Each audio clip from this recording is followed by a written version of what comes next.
I think even you would acknowledge you have an incredible amount of power at this moment in time. Why should we trust you? You shouldn't. The most powerful AI company in the world once admitted something unsettling. When asked why we should trust it, the answer wasn't reassurance. It was a warning. Behind the polished demos and carefully worded press releases, OpenAI wasn't just building software. It was quietly reshaping power inside Silicon Valley. And then, almost overnight, everything broke. A CEO was removed without warning. Employees revolted, investors stepped in, and the people tasked with keeping humanity safe from AI lost control of the company they created. What the public saw looked like chaos, but insiders say this moment had been building for years. Because OpenAI's real story isn't about innovation, it's about trust and what happens when it disappears. Long before OpenAI was a household name, Sam Altman was already developing a reputation. Not as the smartest engineer in the room, but as the most relentless. In 2005, Sam dropped out of Stanford to build a startup called Looped. He didn't just work hard, he disappeared into the work. Insiders from those early days describe a man so consumed by the mission that he stopped eating real food. He survived on nothing but ramen noodles and coffee ice cream for weeks on end. Eventually, his body gave up. At just 20 years old, in the heart of the most advanced tech hub on Earth, Sam Altman developed scurvy, a disease of the 18th century pirates, a sickness caused by total nutritional neglect. It was a sign of things to come. Sam wasn't just a CEO. He was a man who viewed his own biological needs as an obstacle to the objective. He didn't care about the present. He was already living in the future. A future where human limitations, even his own, were meant to be programmed away. This intensity is what allowed him to rise through the ranks of Y Combinator and eventually take the throne at OpenAI. But it's also the exact trait that started to terrify the people around him. Because when a leader is willing to sacrifice their own health for a piece of software, what is he willing to sacrifice of yours? In 2015, Elon Musk wasn't excited about artificial intelligence. He was alarmed. I try to convince people to slow down AI, to regulate AI. This was futile. I tried for years. I think most people understand just how quickly machine intelligence is advancing. It's much faster than almost anyone realizes, even within Silicon Valley. While most of Silicon Valley saw AI as the next productivity boom, Elon saw something far darker. A technology advancing too fast, controlled by too few people, with almost no meaningful safeguards. Privately, he warned other tech leaders that AI could become an existential threat, not because it would hate humans, but because it wouldn't care about them at all. At the time, one company dominated the entire field. Google had quietly absorbed top AI research labs, secured most of the world's leading talent, and built an overwhelming lead. And when Elon raised concerns to Google's leadership, he was brushed off. He was told he was being paranoid, that the risks were exaggerated, that everything was under control. But to Elon, that response was the real danger.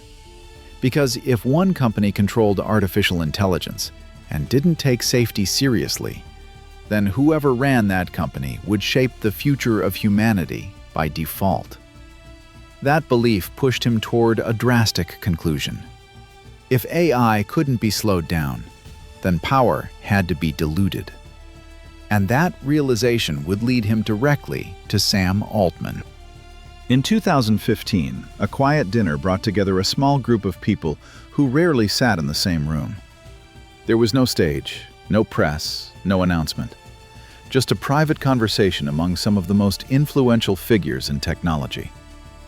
Elon Musk, Sam Altman, Greg Brockman, and one of the most respected AI researchers in the world.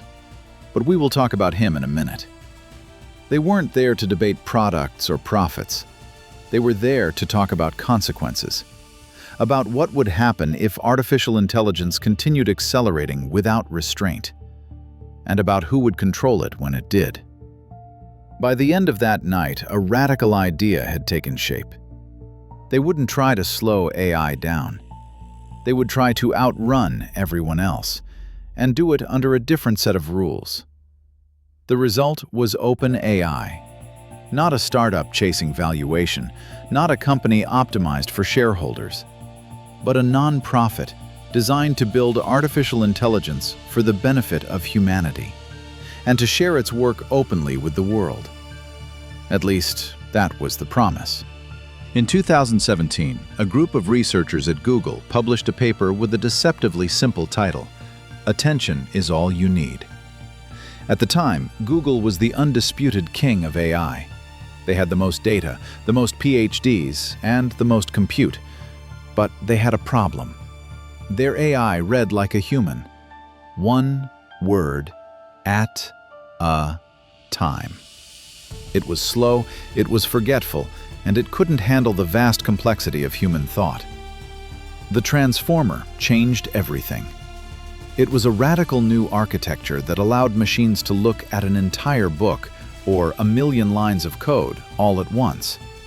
It gave AI the ability to pay attention to what mattered and ignore the noise. Google had invented the engine of the future.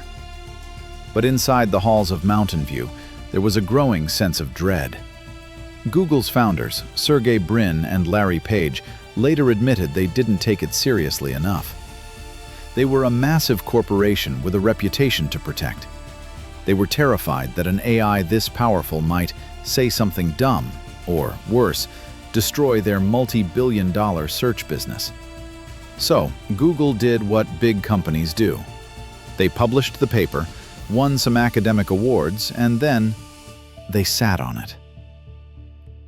While Google was debating safety and brand risk, the small team at OpenAI was reading the paper with a very different mindset.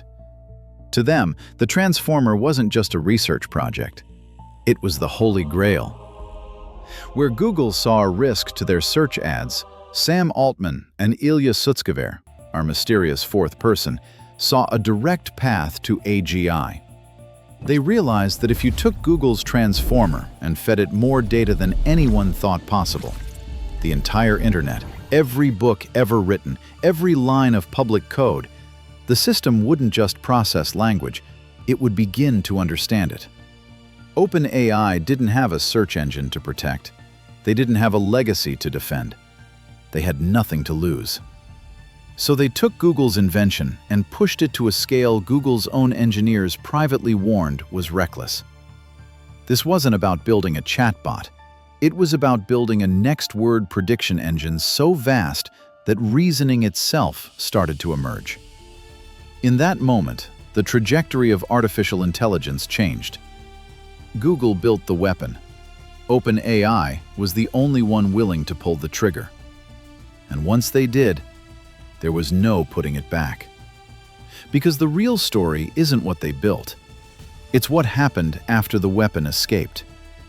In the next video, we'll look at how the release of that system shattered OpenAI from the inside.